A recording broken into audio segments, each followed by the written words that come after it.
All right, good morning. Continuing to use this book, Creating Textures in Pen and Ink by Claudia Nice, we're going to talk about how to make wood grain. And I thought we might look at actually a tree and see some of the wood that's actually in the tree, because we're going to try to simulate that today as far as with our drawing. And we'll do kind of an old post and be able to try to make it look like real wood. All right, let's get started. So here's some examples in her book about the different kinds of wood grains. Kind of fun to see how you can make different kinds of grains just by different kinds of lines. And then she's added watercolor over the top of the different techniques. You can do this also just in black and white. As far as you can start out with your different designs in black and white. And we looked at a tree earlier, and you can see how you have the dark, the light. Pardon my fingers, I've been painting, and so I've got a lot of paint on them too. But as far as, I haven't been to my nail salon to get them fixed up. Yeah, that doesn't work. Anyway, you have your darks and your lights. As far as see how it's getting darker down here and lighter, less lines, more lines. All right, so we're going to try to use these and show you how we might do an old fence post. So you start off by just drawing out kind of your basic drawing first so that you kind of know where you're headed with your lines. We are going to attempt to do this fence post. As far as you can see, this side is darker and lighter. There's some dark underneath here, and we're going to add the different lines, leaving space for some grass down below.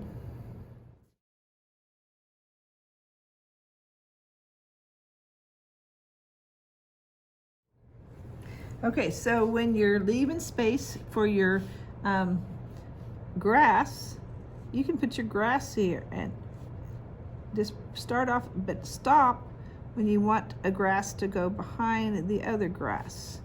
So you're just starting with lines going up, and just any way that you want to do. As far as if you want to have some places where you don't have the fence, then you have to leave those ahead of time and know where they were, because it's kind of hard to erase your pen. But you can just begin to start playing with adding things behind others. So you just stop your pen when you want something to go behind it. So you go up like this. So your first step now is going to be just to be able to kind of create where you want things to be. We're not worried about the values right now. We're just kind of getting your basic concept of where you want all of the different pieces of your picture to be. Once we kind of get that done, we can erase the pencil and begin to start playing with textures.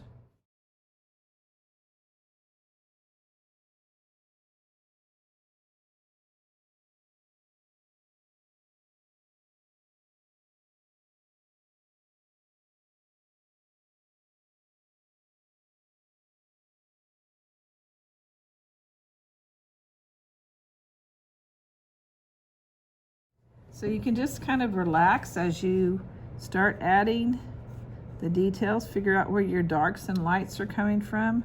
So my darks are going to be on the bottom of my fences. Then I'm going to have like a little bit of a light part at the top. So you can kind of make that fence post kind of three-dimensional to kind of make it look like it's real.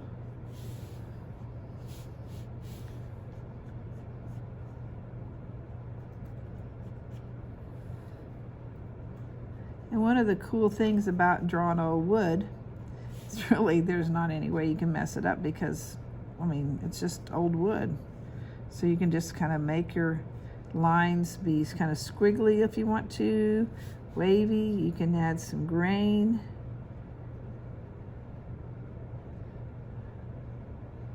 by making the lines move up and down.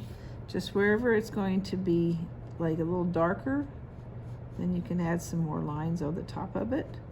Like if you want it to be behind your grass, down in here might be darker. So that your blades of grass stand out.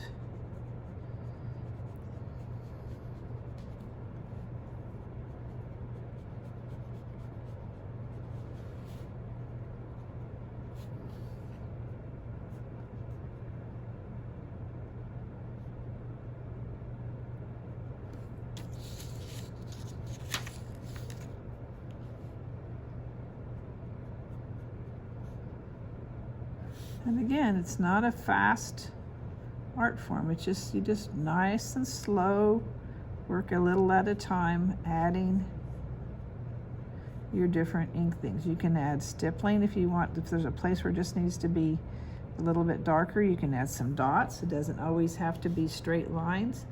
As far as in a wood, you know, you might have some different dotting, some areas as far as, so you know, you just kind of play with those different techniques and be able to create your design.